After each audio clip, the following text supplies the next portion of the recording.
Bersatu துணைத் தலைவர் Hamza Zainuddin தொடர்பாக ஒரு கடிதம் சர்ச்சையாக இருக்கும் நிலையில், பெர்சாத்து தலைவர் முகைதீன் யாசின் அக்கடிதம் தொடர்பாக அதனை நிராகரித்துள்ளார்.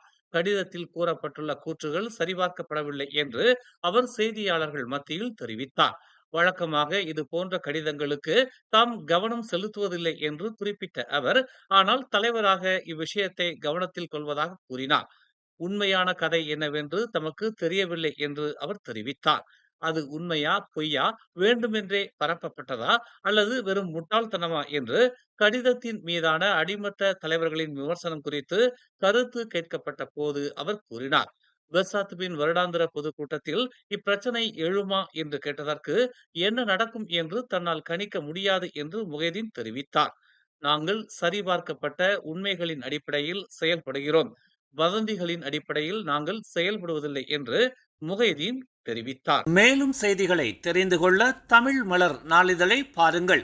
உடனுக்குடன் செய்திகளை தெரிந்து கொள்ள தமிழ் மலர் இணையதளம், தமிழ் மலர் செயலி மற்றும் மலர் டிவி யூடியூப் சேனலை வலம் வாருங்கள். எங்களோடு இணைந்திருக்க மலர் டிவியை பதிவு செய்து கொள்ளுங்கள். உறவுகள் மகிழ்ந்திட விருப்பம் மற்றும் பகிர்வு சேவையை சொடுக்கிடுங்கள்.